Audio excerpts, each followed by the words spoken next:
Assalamualaikum warahmatullahi wabarakatuh. Innal hamdalillah alladzi nahmaduhu wa nasta'inuhu wa nastaghfiruh wa na'udzu billahi min syururi anfusina wa min sayyiati a'malina may yahdihillahu fala mudhillalah wa may yudlilhu fala hadiyalah. Asyhadu an la ilaha illallah wahdahu la syarikalah wa asyhadu anna Muhammadan abduhu wa rasuluh alladzi la nabiyya ba'dah. Saudara-saudara, selamat pagi, selamat beraktivitas di hari ini. Kembali kita bersyukur kehadirat Allah SWT atas limpahan rahmat dan karunia-Nya yang Allah berikan hingga detik ini.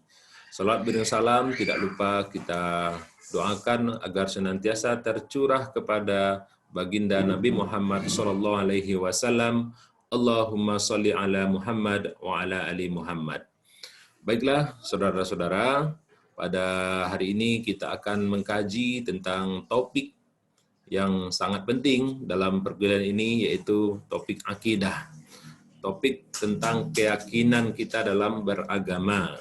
Ya, dalam hal ini kita akan mengetengahkan sub dari topik tersebut adalah terkait dengan dua kalimat syahadat. Ya, dua kalimat syahadat yang kemudian kita beri judul Ahammiyatus Syahadatain, atau pentingnya dua kalimat syahadat. Saudara-saudara, pentingnya dua kalimat syahadat ini sebagaimana kita melihat bagaimana kalau ada orang di luar Islam yang ingin memeluk Islam, maka dia wajib atau mesti melalui proses pengucapan dua kalimat syahadat ini. Dan kalau dia tidak mengucapkan dua kalimat syahadat ini, maka dia tidak bisa dikatakan menjadi atau masuk ke dalam Islam. Saudara, dalam sebuah hadis disebutkan bahwa rukun Islam itu dibangun 5 perkara. Bunyal Islamu ala khamsin, syahadati alla ilaha illallah wa anna Muhammadar Rasulullah wa iqamis salati wa ita'iz zakah wal haji wa saumi Ramadan. Islam dibangun atas 5 perkara, bersaksi bahwa tiada ilah yang berhak disembah selain Allah, dan bahwa Nabi Muhammad utusan Allah, menegakkan salat, menunaikan zakat, dan melaksanakan haji serta puasa Ramadan. Maka rukun Islam ada 5 itu, mana yang paling berat, saudara? Gitu ya. Apakah mendirikan salat, menunaikan zakat, puasa di bulan Ramadan, menunaikan haji bagi yang mampu? Nah, kita lihat satu persatu. Rukun yang pertama, salat, memang berat. Di dalam Al-Quran dikatakan, wasta'inu bis sabri was shalah wa innaha lakabiratun illa 'alal khashiin. Dan jadikanlah salat itu sebagai sabar dan penolong bagimu. Namun itu akan berat kecuali bagi orang-orang yang khusyuk. Nah, kemudian zakat dia juga berat. Ya, karena mengeluarkan harta yang seseorang itu dia merasa bahwa dia mendapatkan harta itu hasil kerja payah, hasil dari usahanya gitu ya, sehingga dia berat. Tapi bagi orang yang meyakini balasan dari Allah sangat besar ketika ia berinfak, berzakat, bersedekah, tentu dia akan jadi ringan. Ya. Kemudian puasa juga berat. Ya, bagi orang yang tidak biasa berpuasa, maka puasa itu berat. Tapi bagi orang yang beriman dengan baik, maka dia akan ringan. Haji juga berat, tapi orang yang bertakwa dan orang yang tentunya mampu, dia akan melakukan itu dengan harapan bisa mengulanginya sekali lagi, bahkan gitu ya. Nah, jadi yang menentukan adalah iman. Ya, salat, zakat, puasa, dan haji itu, ya, berat dan ringannya tergantung dari syahadatnya. Maka dua kalimat syahadat itu secara taksonomi, ya, hierarkinya diletakkan di urutan pertama. Ya, saudara, maka syahadat itu menjadi penting karena dia menjadi tolok ukur dari baik dan buruknya rukun selanjutnya. Nah, yang pertama, urgensi dari dua kalimat syahadat itu adalah syahadat itu menjadi pintu masuk ke dalam Islam, madkhalul Islam. Ibarat rumah, kita tidak bisa masuk ke rumah itu tanpa melewati pintunya. Maka orang yang berada di luar Islam atau orang yang masih katakanlah kafir, itu dia ketika akan menjadi pemilu Islam itu dia harus bersyahadat. Nah, maka ia harus mengucapkan 2 kali syahadat. Apapun niatnya. Mungkin ada orang yang niat untuk pura-pura atau iseng, ya itu urusannya dengan Allah. Nah, pada suatu saat di zaman Rasulullah, Usamah bin Zaid pernah bertempur dengan orang kafir. Ketika orang kafir itu terdesak dan hampir dipenggal, ia segera bersyahadat. Tapi Usamah tetap membunuhnya. Nah, kejadian itu dilaporkan ke Rasulullah SAW dan beliau SAW marah kepada Usamah. Usamah beralasan bahwa orang itu bersyahadah agar tidak dibunuh ya Rasulullah. Maka Rasulullah membantahnya atau menegurnya, kenapa engkau tidak membelah dadanya? Artinya, apakah engkau tahu isi dadanya, isi hatinya? Inilah pentingnya 2 kalimat syahadat, saudara, terlepas dari apa niat, ya niat dari orang yang mengucapkan 2 kalimat syahadat, tapi kalau secara zahirnya, ia memang ingin masuk Islam dengan mengucapkan 2 kalimat syahadat, maka bagi Muslim dia berkewajiban untuk memfasilitasi orang itu untuk mengucapkan 2 kalimat syahadatnya.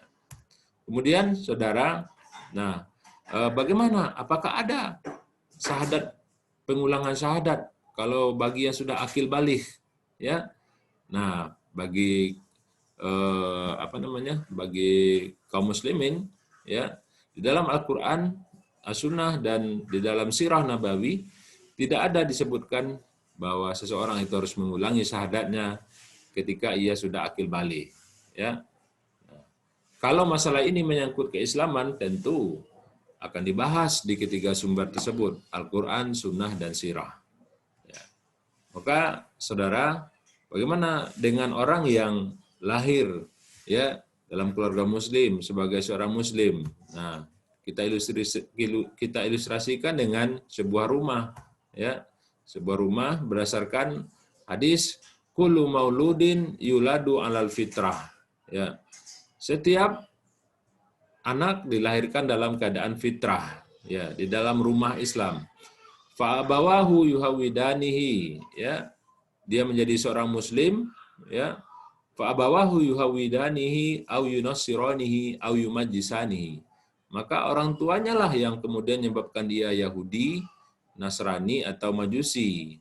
Ya, sementara dia dilahirkan dalam keadaan fitrah, dalam keadaan muslim, ya. Apalagi kalau dia memang berlatar keluarga muslim atau orang tua muslim, ya. Nah, ini yang menjadi dasar bahwa anak-anak, ya, anak-anak itu kalau meninggal dia akan masuk ke dalam surga. Termasuk dari anak-anak orang yang belum beriman, tapi kalau dia meninggal dalam keadaan anak-anak, maka dia masuk ke dalam surga, menjadi pelayan-pelayan di surga. Sementara anak-anak orang beriman, itu dia akan bermain di gunung-gunung yang indah di surga. Nah, artinya apa, saudara? Bahwa setiap manusia itu dilahirkan dalam keadaan fitrah. Setiap manusia itu dilahirkan memang dalam keadaan muslim. Nah, tapi karena dididik tidak dengan Islam, ya, dengan Yahudi, dengan Nasrani atau Majusi, keluarlah dia dari Islam ketika ia akil baligh, ya. Maka saudara, inilah yang menjadi ilustrasi kita pada kesempatan ini, bagaimana orang yang tadinya fitrah dalam keadaan muslim, tapi ia, ya, sampai akil balighnya tidak dididik dan tidak mendidik dirinya dengan Islam dan tidak mempelajari Islam itu, maka dia akan keluar dari fitrahnya atau keluar dari Islam. Maka itu, saudara, penting 2 kalimat syahadat itu satu-satunya pintu untuk masuk ke dalam Islam, ya. Nah, mesti kita sudah berada di dalam rumah Islam itu, ya, mesti kita juga sudah berada pada rumah yang disebut Islam itu, sudah menjadi muslim, namun kita harus memaknainya lebih dalam, ya, sehingga kita betul-betul mengetahui pentingnya 2 kalimat syahadat itu. Dan nanti 2 kalimat syahadat itu tidak hanya penting diucapkan, tapi yang lebih penting lagi itu adalah diamalkan. Nah, Kemudian yang kedua, saudara, syahadat itu adalah khulasatu ta'alimul Islam. Ringkasan intisari dari ajaran Islam. Intisari ajaran Islam itu adalah memurnikan ibadah kepada Allah, ya, atau yang disebut dengan ikhlas, ya, memurnikan semua ibadah hanya kepada Allah. Kemudian mengikuti ajaran Rasulullah Shallallahu Alaihi Wasallam dengan kalimatnya asyhadu alla ilaha illallah wa asyhadu anna Muhammadar Rasulullah. Maka syarat dari ibadah, ya, yang benar dan baik yang diterima oleh Allah adalah pertama, ia ditujukan kepada Allah dan merupakan perintah Allah. Yang kedua, mengikuti contoh yang diajarkan oleh Rasulullah Sallallahu Alaihi Wasallam. Maka keduanya itu, saudara, terdapat di dalam dua kalimat syahadat. Ya, terdapat di dalam dua kalimat syahadat. Nah, maka di dalam Al-Quran, dalam surah Al-Fatihah, itu disebutkan bahwa Al-Fatihah itu harus dibaca dalam sholat. Maka tidak sah kalau seseorang tidak membaca Al-Fatihah dalam sholatnya. Nah, begitu juga dua kalimat syahadat harus menjadi ucapan seorang muslim, keyakinan dan amalannya. Kalau dia tidak meyakini, tidak mengucapkan, tidak mengamalkan, maka tentulah dia tidak dikatakan sebagai seorang muslim. Ya. Saudara, sebagaimana seseorang itu belajar, ya, begitu juga seorang itu akan mendalami Islam atau mengilmui Islam. Dimulai dari yang global seperti seseorang sekolah, ia dimulai dari belajar IPA secara umum, kemudian IPS secara umum. Namun kemudian dia mulai merinci dengan pelajari biologi, fisika, kimia, geografi, ekonomi, sosiologi dan lain sebagainya. Ya.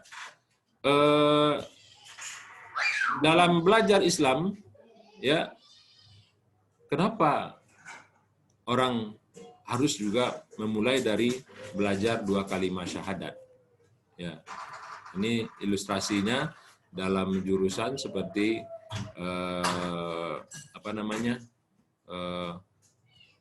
diagram ini kita lihat bagaimana penjurusan. Nah, dalam belajar agama, dalam surat Muhammad ayat 19 Allah berfirman, A'udzu billahi minasyaitonir rajim. Fa'lam annahu la ilaha illallah wastaghfir li dzambika walil mu'minina wal mu'minat. Ya, maka ketahuilah bahwa sesungguhnya tidak ada Tuhan yang berhak, yang benar melainkan Allah, dan mohonlah ampunan bagi dosamu dan bagi dosa orang-orang mukmin laki-laki dan perempuan. Ya. Nah, maka saudara, syahadat itu menjadi asas dari perubahan, ya, menjadi asasul inqilab, menjadi titik tolak perubahan, ya, starting of change. Jadi titik perubahan seseorang itu dimulai ketika ia mengucapkan dua kalimat syahadat. Dari sebelumnya ia tidak muslim, ketika ia mengucapkan dua kalimat syahadat, terjadilah perubahan yang sangat besar berarti dalam hidupnya, yaitu dia menjadi seorang muslim ketika ia mengucapkan dua kalimat syahadat. Termasuk bagi orang muslim yang selama ini belum memahami dua kalimat syahadat, ketika dia belajar dan memahami dua kalimat syahadat, maka terjadilah perubahan besar dalam dirinya, yaitu ia semakin dan memahami, mengerti dua kalimat syahadat. Maka saudara, ketika Rasulullah SAW bingung menghadapi, ya, manusia yang waktu itu dalam kejahilian, wa wajadaka dhalam fahada, dan kami dapati engkau Muhammad dalam keadaan bingung, fahada, maka Allah yang menunjukinya, ya. Allah menunjuki dengan wahyu, dengan Al-Qur'an, ya, dengan Al-Qur'an. Maka turunlah wahyu, turunlah ayat-ayat Al-Qur'an yang itu la raiba fi hudal lil muttaqin. Nah, kalau, ya, kalau pada saat itu ya pembenahan masyarakat itu dilakukan dengan politik, ekonomi, dengan moral. Nah, ini misalnya ya, seperti pertanyaan orang sekarang, kenapa Rasulullah tidak berdakwah di Makkah itu dengan gerakan politik, ekonomi, dan moral? Ya, nah ternyata begitu. Dalam Al-Quran disebutkan Al-Quran ya, yang dimana Rasulullah itu awalnya dalam keadaan bingung, kemudian Allah tunjuki dengan Al-Quran yang la raiba fihi hudal lil muttaqin. Tidak ada keraguan padanya dan petunjuk bagi orang yang berakal. Sementara dengan langkah-langkah politik, dengan langkah-langkah ekonomi, dengan langkah-langkah moral, maka tidak dijamin bahwa itu akan benar-benar berhasil. Tapi kalau Al-Quran, ya, dengan wahyu, dengan perintah Allah langsung, maka itu dijamin keberhasilannya sebagaimana yang kita lihat sampai saat sekarang ini, Makkah menjadi kota suci umat Islam, dan dari situlah Islam menyebar ke seluruh, ya, hampir lebih dari 2/3 dunia disinari oleh cahaya Islam. Nah, bagaimana, ya, apakah dengan syahadat itu bisa menggantikan gerakan politik? Ya tentu saja, karena kalau dengan gerakan politik, ya bisa saja waktu itu Rasulullah ya mengobarkan semangat kearaban, pan-Arabisme untuk melawan tirani Romawi dan Persia. Ya, setelah itu baru dia menerapkan 2 kalimat syahadat. Ternyata tidak bisa juga, karena kalau hanya mengobarkan semangat kearaban saja, ya maka bisa saja setelah tumbang tirani Romawi dan Persia maka berubah menjadi tirani Arab. Ya. Nah, sementara yang diinginkan Allah adalah tegaknya tauhid dari langkah pertama. Maka Rasulullah yang dilakukan adalah berdakwah itu dengan cara menanamkan nilai akidah ke dalam diri masyarakat. Kemudian kenapa tidak dengan revolusi sosial untuk menghapuskan golongan kaya dan membagi kekayaan kepada semua secara adil? Nah, kalau ini dilakukan mungkin akan terwujud, ya, karena pasti akan banyak dukungan dari orang-orang, katakanlah kaum buruh dan lain sebagainya. Setelah itu baru menerapkan tauhid. Ternyata tidak ini yang dilakukan oleh Rasulullah. Kenapa? Karena sistem itu, sistem pemaksaan yang seperti itu hanya akan menimbulkan dendam dari orang-orang yang hartanya diambil, dan kemudian akan terjadilah friksi dan pertumpahan darah, pertempuran dan saling balas-membalas. Sehingga yang diinginkan Allah dari langkah pertama adalah tegaknya tauhid. Kemudian bagaimana juga dengan melakukan gerakan moral? Bisa saja Rasulullah mengumpulkan orang-orang yang masih bersih untuk melancarkan gerakan moral. Setelah banyak terkumpul, kemudian baru dilakukan pembenahan tauhid. Nah, kalau hanya dasar itu hanya gerakan moral, maka tidak memiliki dasar yang kokoh. Karena standar moral seseorang itu berbeda-beda. Ya. Dan pada akhirnya ketika standar itu tidak kokoh, maka akan roboh. Maka Rasulullah SAW dengan petunjuk Allah itu menegaskan bahwa dakwah pertama itu dimulai dari penegakan kalimat tauhid atau akidah.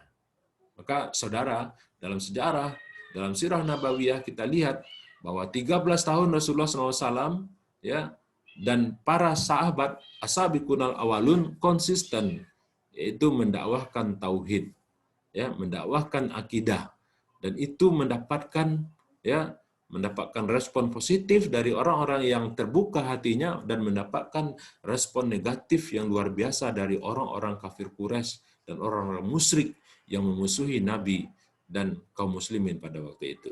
Maka saudara, inilah yang menjadi pentingnya 2 kalimat syahadat tersebut sampai sebegitunya Rasulullah dan kaum muslimin memperjuangkannya. Nah, lanjut, kemudian kita lihat beberapa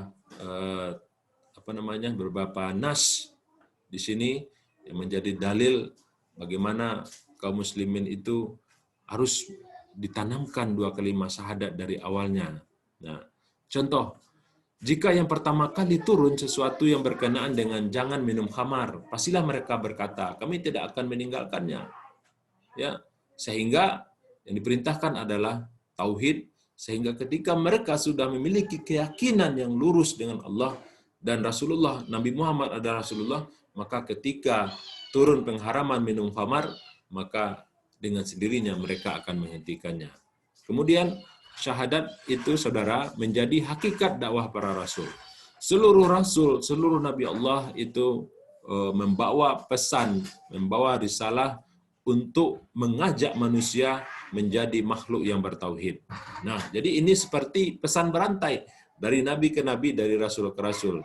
Bahkan ini adalah menunjukkan bahwa itulah syahadat, sesuatu yang sangat penting, saudara. Nah, wahyu setiap rasul, ya, wa ma arsalna min qablika mir rasulin illa nuhi ilaihi annahu la ilaha illa ana fa'budun. Dan kami tidak mengutus seorang rasul pun sebelum kamu, melainkan kami wahyukan kepadanya bahwasanya tidak ada Tuhan yang hak melainkan aku, maka sembahlah olehmu sekalian akan aku. Ya. Kemudian ini Nabi Nuh juga diperintahkan untuk menyuruh manusia bertauhid, hanya menyembah Allah, saudara. Kemudian Nabi Hud alaihissalam, ya, itu juga diperintahkan, hai kaumku, sembahlah Allah, sekali-kali tidak ada Tuhan bagimu selainnya, mengapa kamu tidak bertakwa kepadanya? Ya. Kemudian Nabi Saleh alaihissalam, ya, yang terjemahannya dan kepada kaum Tsamud mereka berkata, Saleh berkata, hai kaumku, sembahlah Allah, sekali-kali tidak ada Tuhan bagimu selainnya. Nah, kemudian Nabi Syuaib juga begitu. Wa ila madyana akhahum Syuaiban qala ya qaumi ibudullaha ma lakum min ilahin ghairuh. Ya, kepada penduduk Madian mereka berkata, Syuaib, ia berkata, hai kaumku, sembahlah Allah, sekali-kali tidak ada Tuhan bagimu selain Dia. Ya, maka syahadat itu, saudara, adalah menjadi keutamaan yang agung di dalam Islam ini. Kalimah thayyibah la ilaha illallah adalah sebaik-baik zikir. La ilaha illallah adalah sebaik zikir. Fa'lam annahu la ilaha illallah. Syahadat juga, saudara, telah memunculkan generasi terbaik pada diri khairu ummah ini. Maka, saudara, inilah yang menjadi ahamiyatus syahadah, atau pentingnya dua kalimat syahadat, yaitu yang pertama menjadi pintu gerbang masuk ke dalam Islam, atau dalam bahasa Arabnya al-madkhalu ilal Islam. Khulasatu ta'alimul Islam, menjadi intisari atau ringkasan dari ajaran Islam. Asasul inqilab, menjadi asas titik tolak dari perubahan seluruh manusia. Ya, seorang Bilal bin Rabah dari seorang budak, kaum secara strata sosialnya orang biasa, tapi begitu dia sudah bersyahadat, maka dia menjadi pribadi yang luar biasa, yang tangguh, yang sabar menahan segala godaan, segala bentuk siksaan yang dilancarkan oleh tuan dan majikannya. Nah, kenapa seorang Bilal bin Rabah bisa begitu? Karena ia telah menjadi seorang yang bersyahadat. Ya, banyak lagi contohnya orang-orang yang jauh perubahannya ketika ia telah bersyahadat.